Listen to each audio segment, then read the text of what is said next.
Everybody, tonight we're given a radical equation where we're told in advance that there is a single unique real valued solution. Unique, just one. Real valued solution. That's what this backwards looking E in the exclamation means unique. The backwards E means there exists. The exclamation means it's a unique solution. So we know there's exactly one real valued solution to this equation. Now notice if we tried to isolate this and square, you would be squaring a trinomial on the right hand side. So this substitution is a pretty good idea.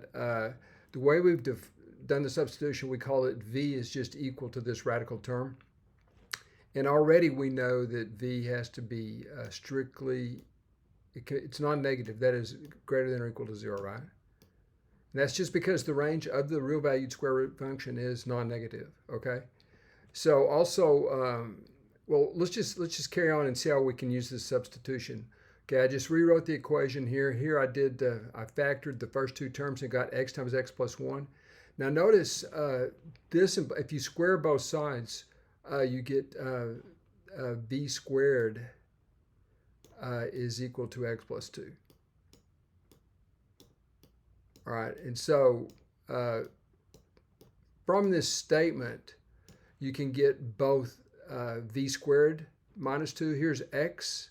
Okay, if you subtract 2 from both sides, you get x is equal to v squared minus 2, which is exactly what I wrote down here. Okay, and then of course for x plus 1, you would get v squared minus 1. And then I just dropped the substitution in right here. Okay, now the rest of this is just grind it out, multiply it out, do the standard sort of algebra. I expanded this pair of binomials to get this expression right here, v to the fourth minus 3v squared plus 2. And it's just on and on and on. We went ahead and grouped v to the fourth with 1296 after we subtracted 1298 from both sides. That's because, and this is the largest computation you have to do, 6 to the fourth is 1296. And again, that's the biggest computation you have to do really with this substitution. So 6 to the fourth is equal to 1296. That's pretty easy to do. 6 cubed is 216, and then 6 times 216 is 1296. Okay, and so I did that, and I went ahead and factored a minus 3v out. And notice the way that it worked out. These are all designed to work. We did the difference of two squares twice. Okay, this is a squared minus b, a squared minus b squared times a squared plus b squared, okay? And then we do the difference of two squares result twice, okay, to get to this statement here. Now notice here the nice thing that happened is we have the v minus 6 is a common binomial factor, okay? So that's good news.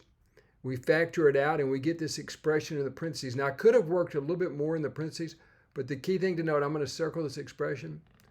The circled expression is always going to be positive. And again, you guys can verify that, but this particular factor is strictly greater than 0.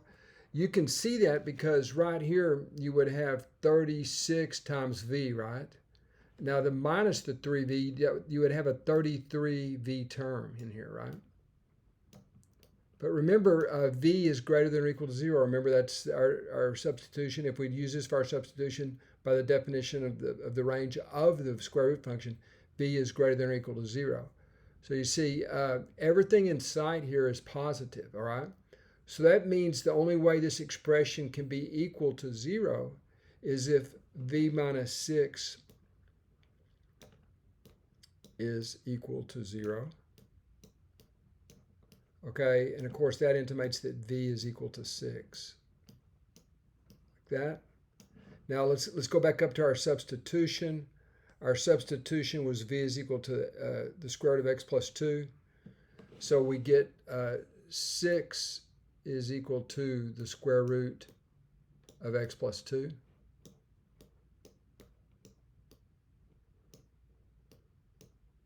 Okay, folks, that leads to what? 36 is equal to x plus 2.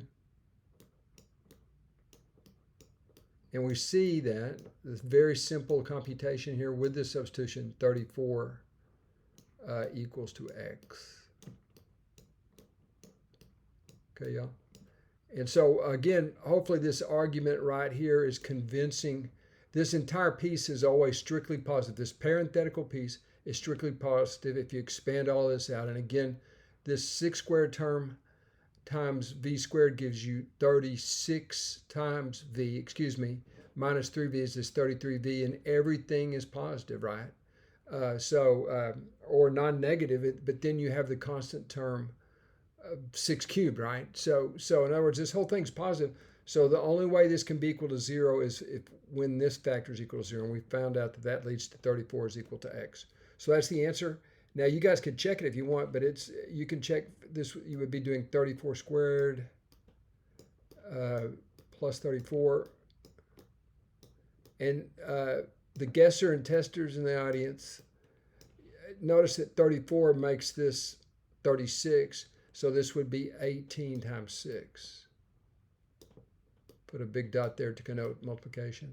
And so it's not too hard to verify by hand that this is equal to 1298. So 34 is the solution. I'll circle it up here again. 34 equals to x. Again, y'all, a powerful substitution. If you don't do this substitution and just stick, you would get 1298 minus x squared minus x, which is a trinomial, okay? So you'd have to cube the left-hand side, which would give you 324 times x plus 2 equals to whatever that trinomial is, but that trinomial would have a quartic, okay? And I think even a third degree term, all right? The way we worked this out,